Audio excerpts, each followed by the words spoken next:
Hello friends, welcome to this second and concluding part of my review of the IPL Mega Auction 2024-25 that was held on November 24 and 25 in Jeddah. The 2022 champions Gujarat Titans will bank heavily on Englishman Jos Buttler, whom they acquired for rupees 15.75 crore. Titans do not have the South African David Miller, who was one consistent batsman over the 2 years that he played for them, often remaining unbeaten and being the key batsman in Gujarat Titans' run chases. And it was around the South African left-handed batsman Miller that the Titans made those successful chases with Rahul Tewatia and Rashid Khan often playing the supporting roles admirably. With Miller released and acquired by Lucknow Super Giants for 7.5 crore, how Titans will go about their business with the bat, only time will tell. Of course, they have solid openers in their captain Shubman Gill and Sai Sudarshan, and who can forget the century each of them scored in the same innings against Chennai Super Kings in IPL 2024. And to boost their batting, they have Buttler, while their bowling has been strengthened by the acquirement of Mohammad Siraj and Prasiddha Krishna, both of whom are currently in Australia on India duty in the Border Gavaskar Trophy. Ace leg spinner Rashid Khan will continue to be the lead spinner, while pacer from South Africa Kagiso Rabada will bring in all his experience. The defending champions Kolkata Knight Riders along with Rajasthan Royals are the only two teams to retain the maximum 6 players before the IPL auction. And while they chose to retain mainly their bowlers or bowling all-rounders, they spent a fortune in bringing back Venkatesh Iyer for rupees 23.75 crore. With the remaining purse, they had to build a team that a couple of veterans in Ajinkya Rahane and Manish Pandey and England's Moeen Ali. Without Shreyas Iyer and Mitchell Starc, KKR will have to hit their straps straight away and maintain momentum if they are to retain the trophy, which I feel is going to be a challenge. They will bank heavily on the likes of Venkatesh Iyer, Andre Russell, Sunil Narayan and Varun Chakravarti to win it for them more often. Australian left-arm pacer Spencer Johnson could be their surprise package. Punjab Kings, along with Chennai Super Kings and Gujarat Titans, are the 3 sides to fill their squad to the fullest with 25 members. Punjab Kings have roped in IPL winning captain Shreyas Iyer for the second most prize paid in IPL, rupees 26.75 crore. They created a great excitement in the IPL auction, acquiring key players including Arshdeep Singh, who was the first that went under the hammer in this IPL mega auction, leg spinner Yuzvendra Chahal,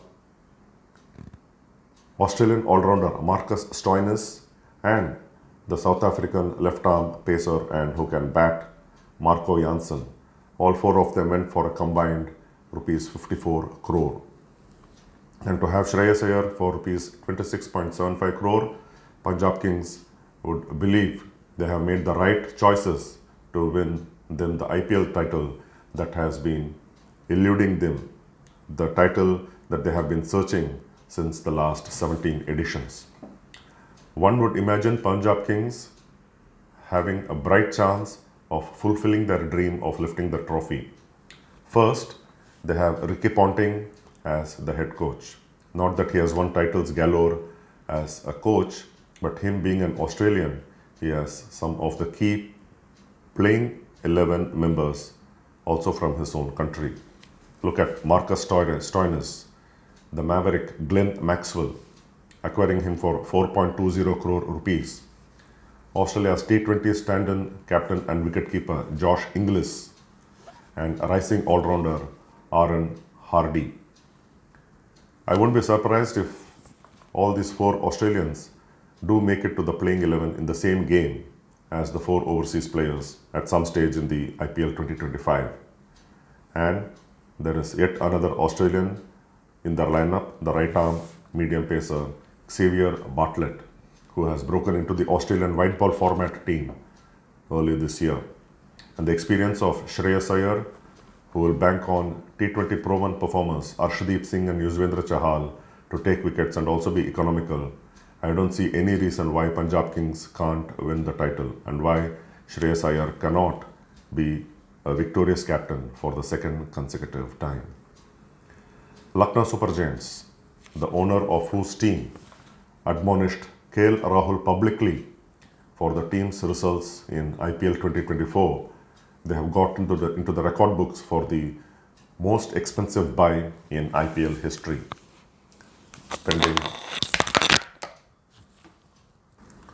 rupees 27 crore on Rishabh Pant and sending into oblivion the 24.75 crore rupees that KKR spent on getting Mitchell Starc. 27 crore rupees is the new benchmark that the franchisees will look to surpass in the future. But then Rishabh Pant was expected to go for so much, if not more.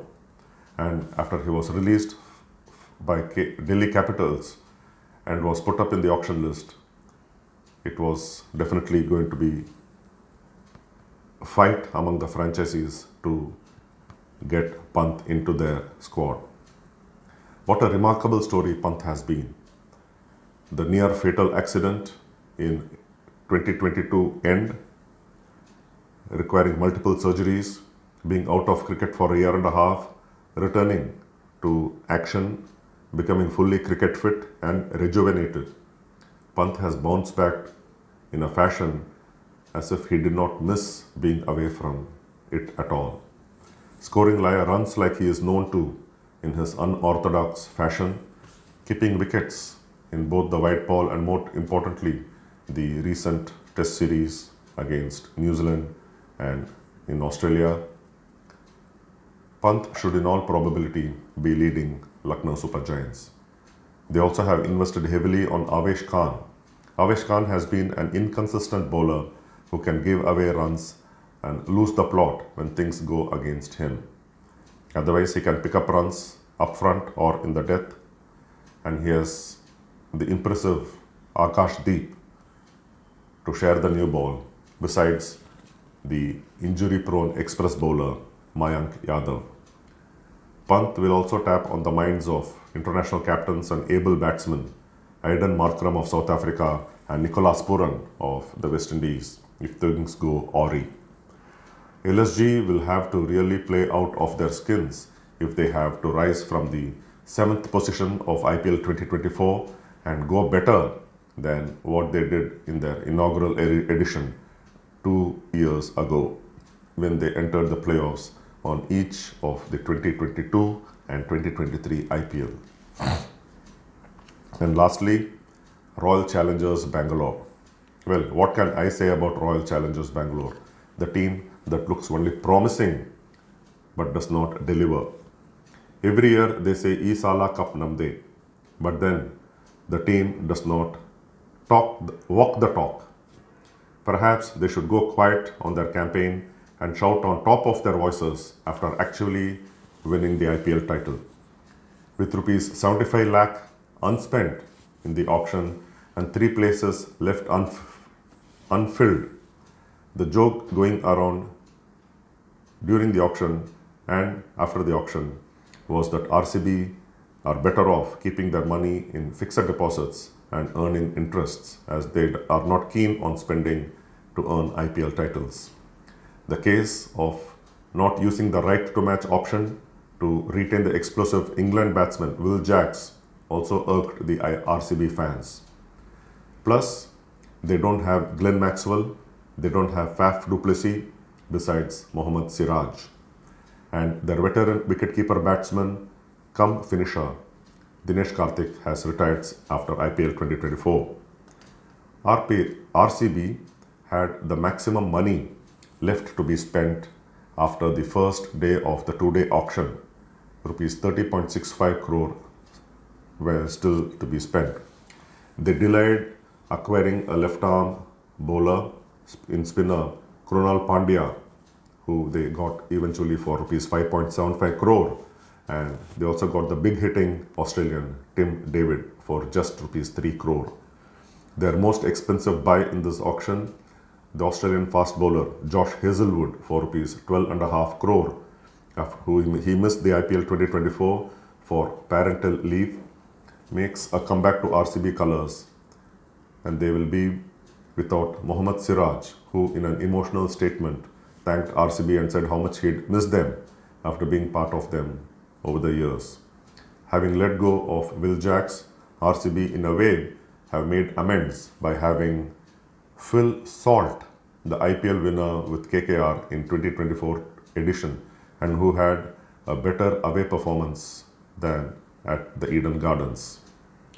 The Salt-Narayan pair was deadly at the top of the order, and how Salt-Narayan pair for KKR that is, and how Salt forges this with the most likely opening batsman Virat Kohli for RCB will dictate RCB's fortunes.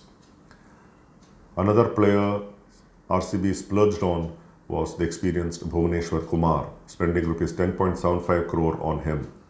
Bhuvneshwar Kumar is playing only T20 cricket these days and has been keeping himself going by playing in the Uttar Pradesh Premier League and the ongoing Syed Mushtaq Ali Trophy for Uttar Pradesh.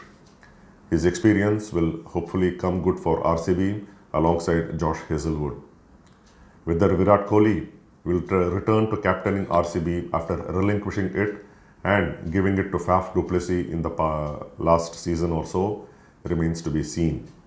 RCB may even look at giving Kohli a free hand at this stage of his career, allowing him to play without the captaincy pressures but be a guiding force in the team.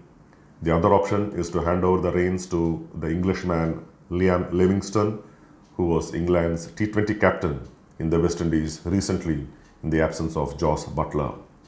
One wishes RCB lifts the title at least for the fans. The RCB fan base is much spoken about. Their loyalty to the team, which though it has only Devdutt, Padikkal and Manoj Bhandage as the homegrown Karnataka players, and which has been the case over the years, is something special. With that, I conclude this second part of the two-part episodes on the IPL mega auction, and those were my takes on the team composition. Thank you for watching and take care. Stay safe. Bye.